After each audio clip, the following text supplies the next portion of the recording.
All right, I can't be more excited about today. This is the culmination of 5 years worth of a journey, as I shared in the prior video.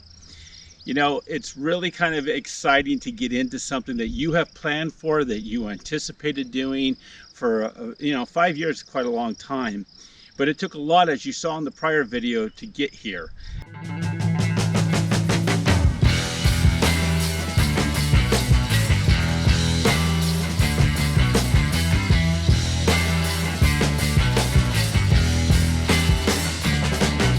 Before I get too far into this video, I thought it would be important to call out that everything I'm sharing during the course of these next several videos on retaining walls is developed information from and learnings from YouTube.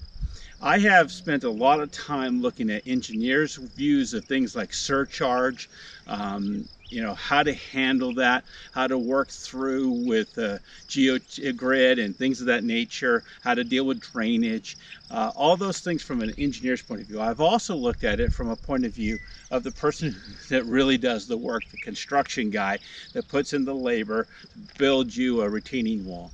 So I've chosen to do it primarily with my own efforts, for the exception of the times that I do have Ron come in and do big digs for me, because it just makes sense. There's no reason for me to do that work. I have, developed this thing. I've designed it 100% of my own knowledge. That knowledge, again, from YouTube, hundreds and hundreds of view hours. If you are a retaining wall person that's put out a video, I've probably looked at your video and commented, or maybe even just put a thumbs up on it. So I've looked at all these different concepts, what's gone wrong, what's gone well, and I'm hopefully going to develop an entrance here that will last the test of time. So again, just as a quick reminder, this entrance to our home sits in a valley, in what I call a bridge area, about 5-6 feet above grade, and we have elevated all that grade up over the last several years, as you've seen in prior videos. There was a pond to my right, and there was a steep drop off to my left. And then of course the driveway itself has been here for a number of years. It's probably about a 50-year-old driveway. And when you look at it, it's about 25 feet wide. When you get down to the base of it before we cut into it, it was well into the 35-40 foot wide range. So it's a pretty sizable driveway. We're going to use the full expanse of it. Obviously, no reason why we want to shrink it. We have those culverts underneath. We've added culverts. We've done a lot to try to make sure that the water flows through the property without stopping, for the exception of our reservoir and our pond over there in the east, where we want to collect the water for purposes of irrigation. Today's a big day because we're going to start mapping out all the lines to make sure that we're lined up with the top of the hill, get ourselves to our points where we're going to go ahead and decide that's the level mark. That's the part where we're going to go ahead and match as we're coming back up the hill from the street. So we got to set all of our posts, because I have Ron here to work on the dig to do the footing for the retaining wall on the east side. We're only going to work on the east side for the first round, and then from there we'll establish the west side.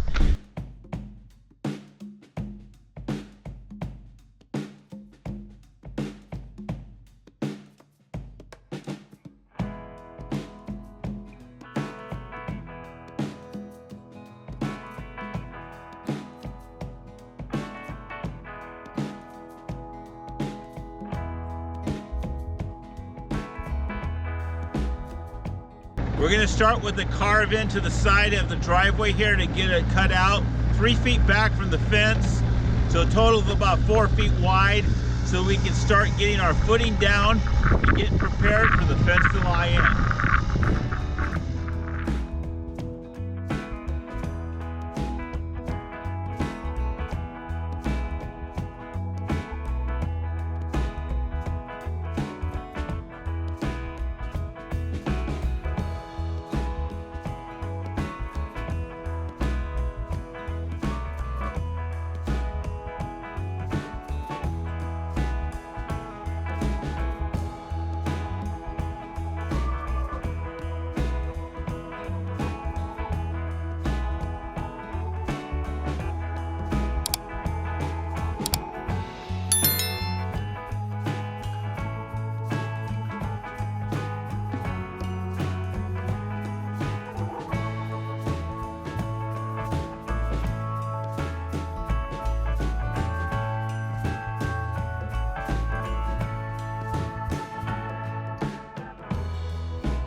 internet line that's sitting in the orange pipe has been the bane of our existence. We have fought this line all the way through. I can't wait to bury it and forget about it forever. Because I'm telling you, we've done a lot of avoiding of it.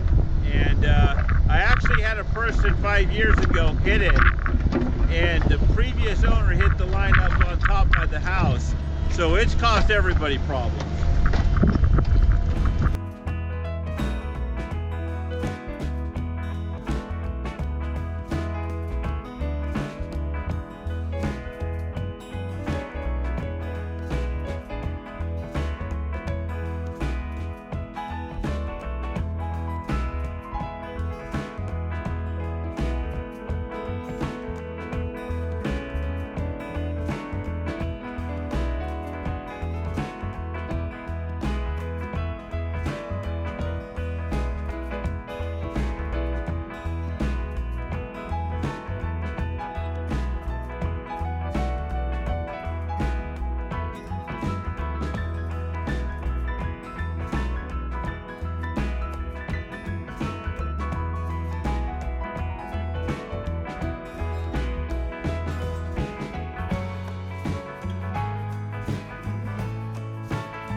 So we're now cutting the circle around to go to the street again to eventually house the willow that's going to sit right here.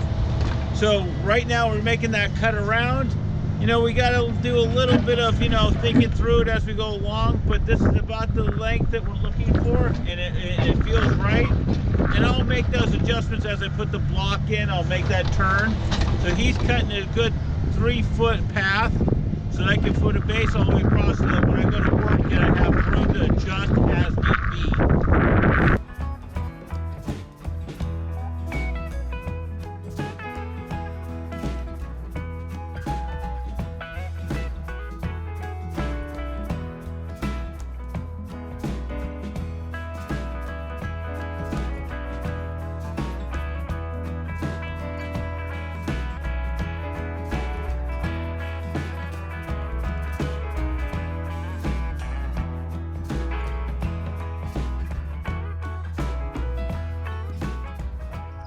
Well, with all the digging done and ready to go, of course we've had a couple days of rain here, so the ground is just a bit wet in here.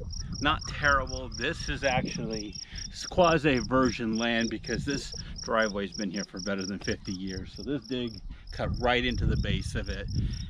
When we get out to the flares, that is actually not virgin land. That's been built up over time. I'm really going to have to focus on compaction over there.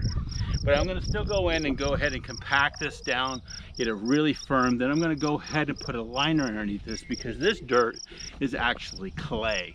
So if the rocks start to migrate into the clay, it might destabilize the situation. You want nothing to destabilize it.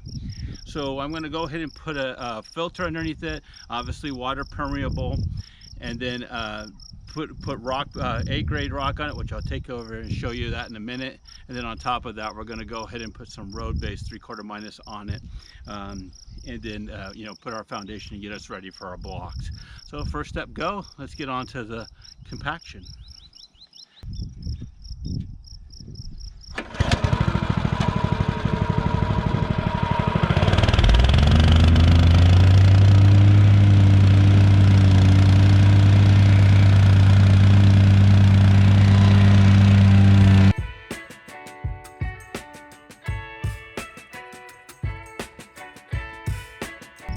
Of course, in northern territories, you do have to consider frost heave. In North Idaho, that line is considered 2 feet down. And as you can tell here, as we get down into my, right about here, we're looking at a good 2.5 feet down. So we're significantly below the grade where we shouldn't have any frost heave or any issues of that nature. So I'm going to go ahead and put in the wrap.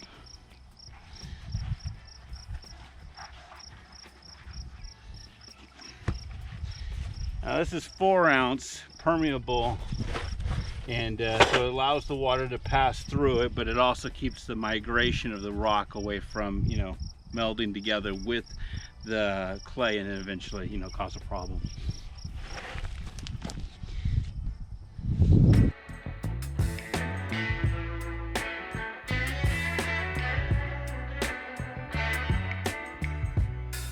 So with the fabric down, I'm going to go ahead now and start filling it up with some A-rock. Okay, I'm standing between A-rock and over here 3/4 crushed. Hey man, I'm from Southern California and I didn't know any of this stuff. The local provider of the A-rock is actually only located about 1.5 miles away from us as the bird flies. So it's actually really cool. We have supply really close to us. They call it A-rock, but what it is pretty much clean crushed rock. So let me go ahead and show you up close.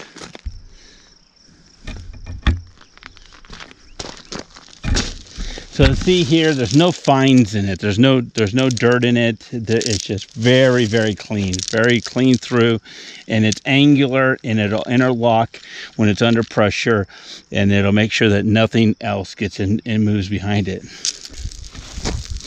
The reason why I bought the road base, 3/4 inch road base, and it has all these fines in it, what have you, is so that I could put that on the top layer when I'm putting that base in on for the first run of brick. So this will make it easier for me to level, especially once I go ahead and compact it. It'll be nice and leveled out. So that's the reason for the two different rock. Won't use much of this. It'll actually primarily be the A-rock.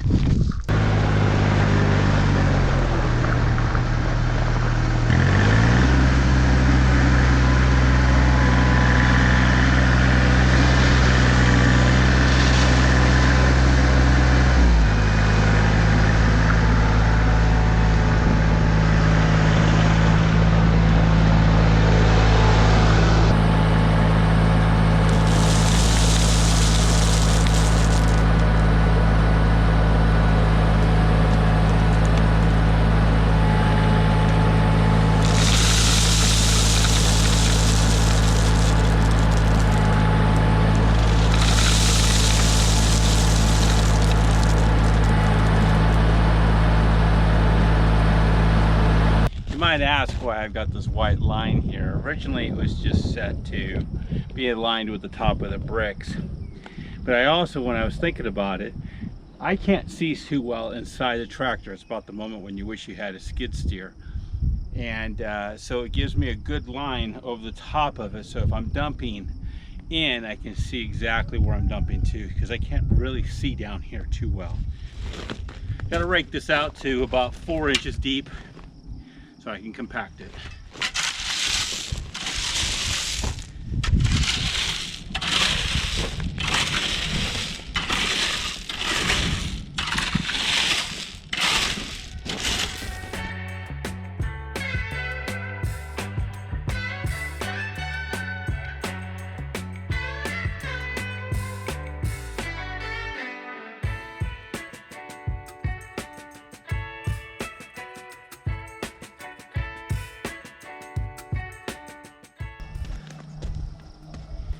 So we're looking at about a 30-inch footing here, so it'll give us a lot of structural strength. You know, again, 14 inches down. I haven't said it earlier, but a math that I had saw on the internet that I thought was really good, kind of a set a bar, is you set a foundation of 10 inches, and for every foot of wall, you add an inch to your foundation. So in this case, we were building a 4-foot high wall, so 10 plus 4 is 14 inches of base, and then we made it 30 inches wide here so that we have enough of a stable ground on both sides. Again, we don't need frost heave to keep ourselves solid. We have permeable fabric here, so that if the water does get in behind, which it will, it'll go through it. Plus I'm going to put in the drain tile across the back, and anything of any significance will just drain out the front. Time for more rock.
Okay, it's time for some 3/4 minus base in here. Get that leveled out nicely, bring the level in and level it out.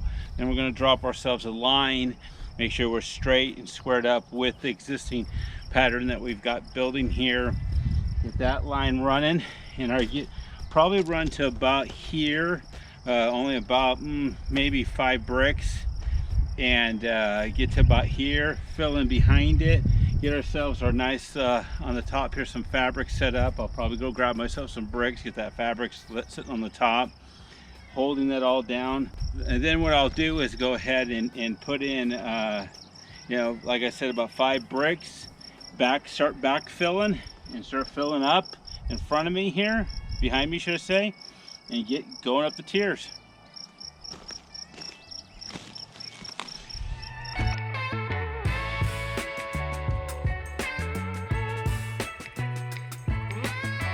Yourself as high as the wall goes, clear out that depth. So for example, my wall is going to be about 4 feet in height. Okay, I've cleared out 5 feet back, and that 5 feet will allow me to get the brick, which is about 1 foot wide, and 4 feet of depth behind it, cleaned out, get the organic matter out of there, and now you're going to control the matter that's behind it. And in my particular case, I'm putting in the drain rock, so that the water comes down from the pavers up on the road, drops to the drain rock, falls out the back, and it comes out the drain tile.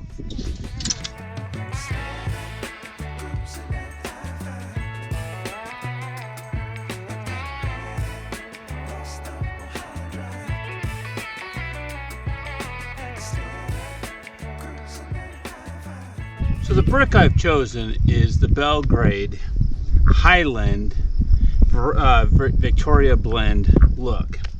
And also too, it comes in 3 different sizes. Of course, this is the 6, the 12, and the 18. And you will make sure that as you're doing it, you're making sure that you're going every 3rd brick. Together they make up about 3 feet. Now the first row, you have to take off this little tongue that comes off to keep it level. And I hadn't done that in the prior time, you know, when I built the retaining wall in the back. I actually left this little strip on and dug a trench for it. I kind of thought maybe it stabilized or whatever, but everything I've seen since that I've done the work tells you that you remove it. So I'm going to go ahead and remove it. And yeah, so here we go. We're about ready to put in our first 3 bricks of 2024.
Okay, one of the things with this product here is it has little column titties, whatever you want to call them, little bumps that you have to clear out before you put them down, because otherwise it'll make your wall scatter all over the place as well. So yeah, got to get those cleaned up first before I can put them on.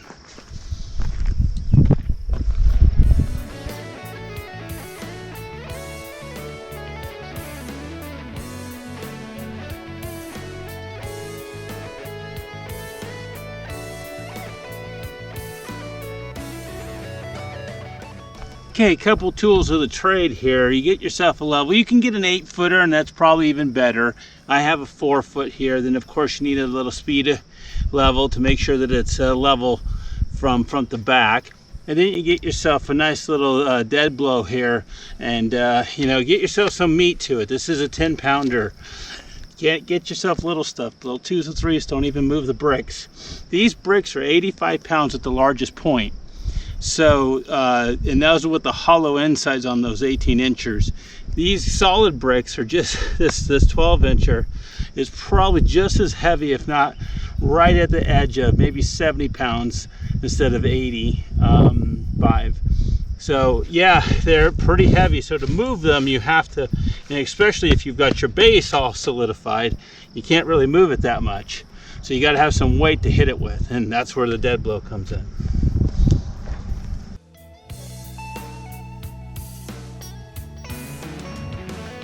So although I don't want to fight with the drain tile all the way up, it's time to put this in no matter what. There's no choice here. So it's time to actually give this guy a cut, put the tile in, roll it all the way down, because see, now I've got to go ahead and put my first run of geotech across the top here. So it's, yeah, it's just got to be done right now.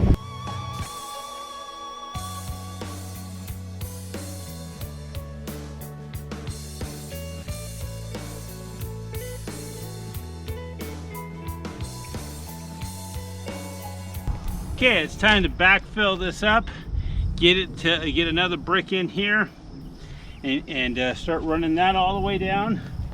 Because the neat thing about this kind of layered up the other way is as you get higher up there, you got to come all the way back to the beginning and lay your bricks in. It's kind of rewarding because you get it all done.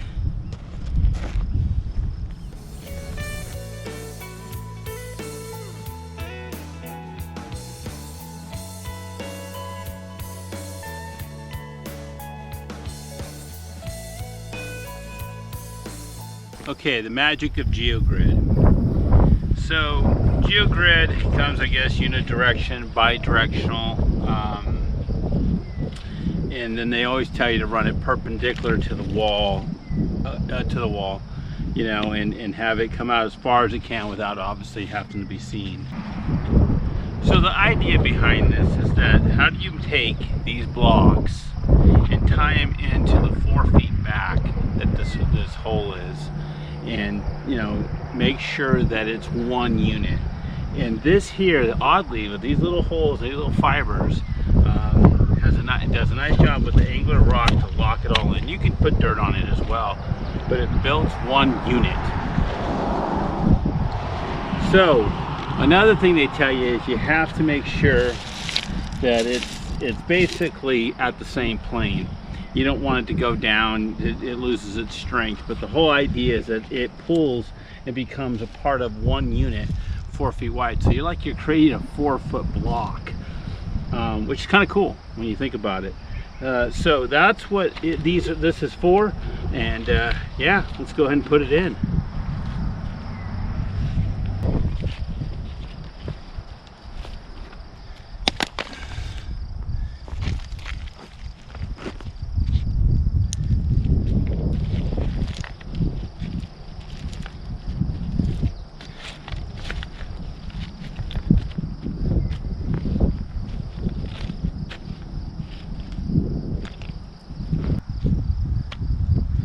Okay, so all you do is place the block right on top of it, and it'll lock it all in, hold it in place.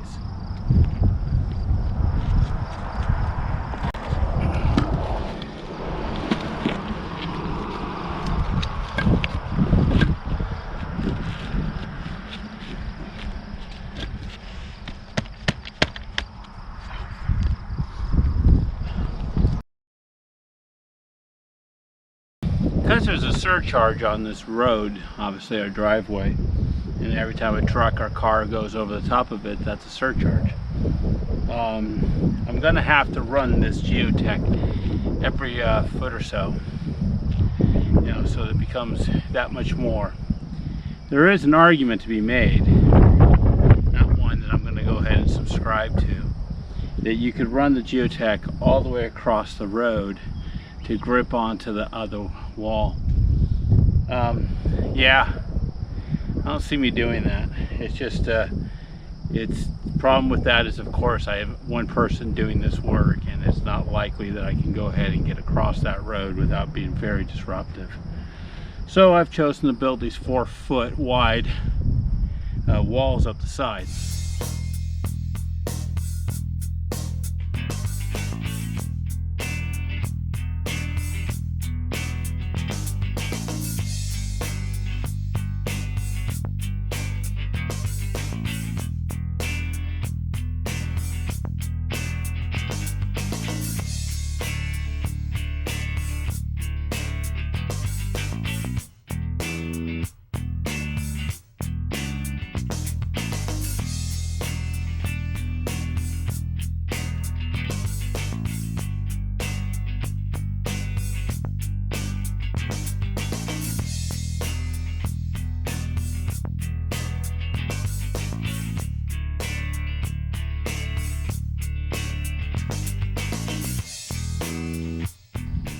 Well, day one completed of the build went well. I think it just getting used to it again, getting back into the groove of working with a retaining wall. I think it went really well. A couple moments where I could have maybe saw a little bit better, but really honestly it looks really good. And on to tomorrow. Okay.